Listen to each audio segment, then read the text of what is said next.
Hello everyone, welcome to my channel Satvik creation. आज आपण बघणार आहोत नथ मेकिंग कोर्ससाठी लागणारे बेसिक मटेरियल नॉलेज। जर तुम्ही पहिल्यांदाच नथ बनवायला किंवा इतर ज्वेलरी बनवायला शिकत असाल तर नक्की हा व्हिडिओ शेवटपर्यंत पहा आणि जर व्हिडिओ आवडला तर नक्की चॅनलला सबस्क्राइब करा। नथ मेकिंग बेसिक इन्फॉर्मेशन मध्ये आपण तारेचं पहिल्यांदा पाहूया। ही आहे 18 गेजची तार। 18 गेजची तार कशी ओळखायची?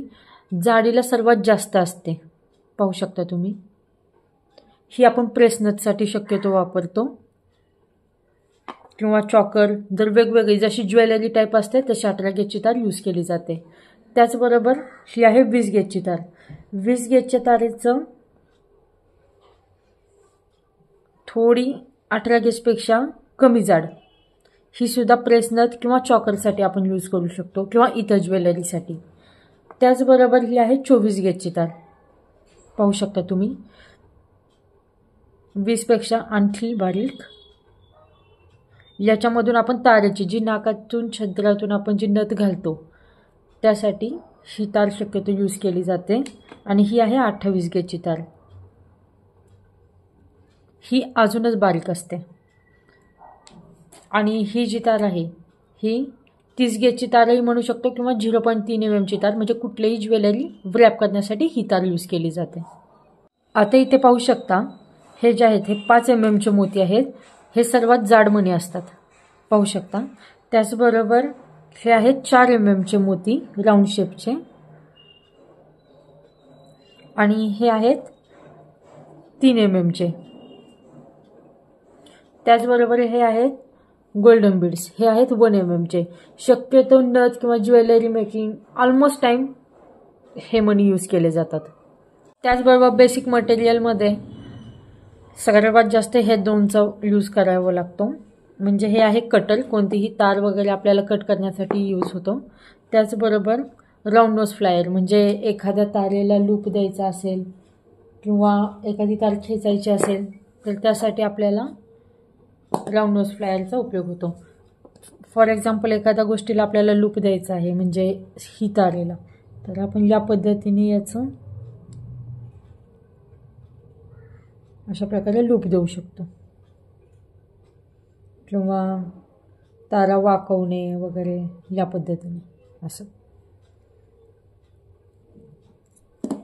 कोणतीही ज्वेलरी बनवताना आपल्याला इयरिंग्स खूप वेळा बनवावे लागतात, नेकलेससाठी वगैरे, त्यासाठी हे अशा प्रकारचे स्टूड यूज केले जातात। याला मागे असं हुक असतं। जर तुम्ही माझ्या चॅनलवर नवीन असाल तर प्लीज माझ्या चॅनलला लाईक, शेअर आणि सबस्क्राईब करा, म्हणजे इथून पुढे मी जे जे व्हिडिओ टाकेल त्याचे तुम्हाला नोटिफिकेशन मिळेल आणि तुम्हाला खूप साऱ्या गोष्टी नवीन शिकायला मिळतील। ही आहे अंगठी।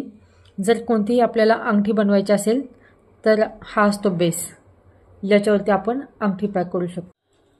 त्याचबरोबर आता हे पाहू शकता हे आहेत 4 स्टिक्स किंवा याला आपण सळई म्हणतो। ह्या 4 स्टिक्स आपल्याला सूर्यनथ बनवण्यासाठी लागतात। सूर्यनथ बनवताना जे आपण तार व्रॅप करतो सूर्याच्या आकाराची, त्यासाठी ह्या स्टिक्स यूज केल्या जातात। त्याचबरोबर याला म्हणतात आयपिन किंवा हुक असंही म्हणू शकतो। याचा यूज आपण एखादं पेंडंट वगैरे बनवताना ते अडकवण्यासाठी करू शकतो, इयरिंग किंवा झुमका लटकवण्यासाठी। याचे खूप वेगवेगळ्या टाइप्सनी यूज केले जातात। जसं जसं तुम्ही माझे व्हिडिओ बघाल, न्यू ज्वेलरी शिकाल तर तुम्हाला डेफिनेटली समजेल की हे कशासाठी यूज केलं जातं। त्याचबरोबर हे आहे झुमके। हे खूप वेगवेगळ्या व्हरायटीचे असतात, पण मी सध्या तुम्हाला मटेरियल नॉलेजमध्ये जस्ट दाखवण्यासाठी दाखवते अशा प्रकारे, जे आपण इयरिंगसाठी यूज करणार आहोत। याला म्हणतात फ्यूज तार किंवा बॉलपिन असेही म्हणू शकतो। याचा वापर आपण नथ बनवताना वगैरे असं हाफमध्ये कट करून यूज केला जातो। याला म्हणतात फ्लॉवरिंग कॅप। फ्लॉवर कॅपमध्ये हे आपल्याला मंगळसूत्राचे पेंडंट्स किंवा इतर चॉकर वगैरे बनवण्यासाठी यूज केला जातो याचा वापर। हे आहेत हुक्स, पायातले पैंजण, चॉकर, नेकलेस, वेगवेगळे टाइप्स ज्वेलरी यासाठी अडकवण्यासाठी हे हुक यूज केले जातात। हे आहेत L'Oreal, golden L'Oreal, white L'Oreal, खूप वेगवेगळ्या प्रकारचे असतात। सध्या दाखवण्यासाठी सॅम्पल 2-2, 3-3 घेतले. त्याचबरोबर याला म्हणतात इयरिंगचे हुक्स, पाहू शकता.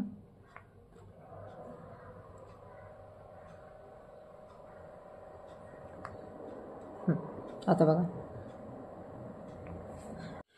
त्याचबरोबर तुम्ही पाहू शकता हे आहेत बांगड्यांचे बेस. याचा गाळा असतो 2.4, 2.6, 2.8 या पद्धतीने.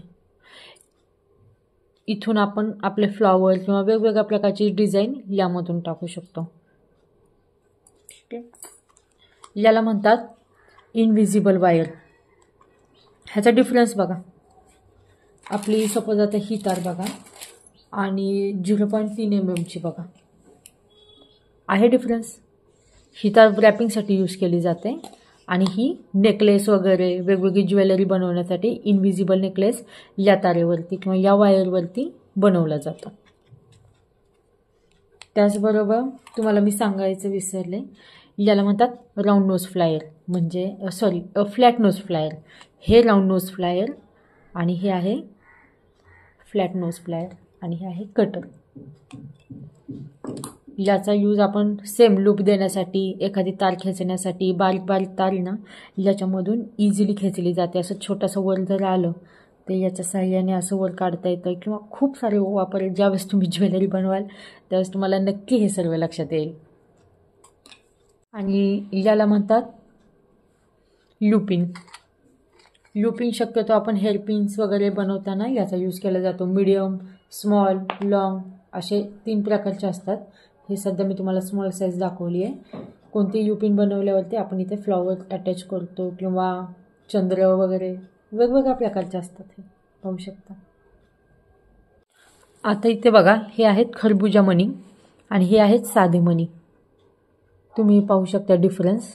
खरबुजा मण्यांना या प्रकारच्या अशा आऱ्या असतात, असे साधे मणी असे. हे गोल्डन बीडमध्ये कन्सिडर होतं, हे तुम्ही पाहू शकता. याला म्हणतात क्रिस्टल्स, पाहू शकता. अशा प्रकारचे असतात. हे आहेत राऊंड 6 mm, पिंक कलर. असे तुम्ही वेगवेगळ्या प्रकारचे क्रिस्टल नथ मेकिंग किंवा इतर ज्वेलरीसाठी यूज करू शकता. आता त्याचबरोबर तुम्ही इथे पाहू शकता वेगवेगळ्या प्रकारचे स्टोन्स आणि हे आहेत इयरिंगचे बेस. म्हणजे चंद्राचे इयरिंग जर बेस आहे तर तुम्ही याच्यावरही बनवू शकता डिरेक्टली. इथे आता तुम्ही झुमका किंवा इतर गोल्डन बीड्स वगैरे टाकून फिनिशिंग करू शकता. हे आहे चक्री.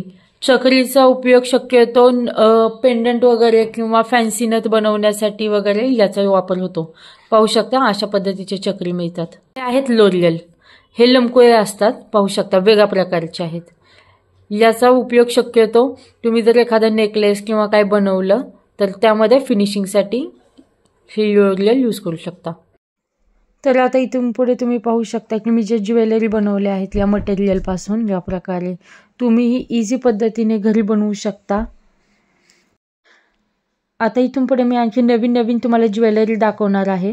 त्याचबरोबर जर तुम्हाला हा व्हिडिओ आवडला तर नक्की माझ्या चॅनलला लाईक, शेअर आणि सबस्क्राईब करा. थँक्यू.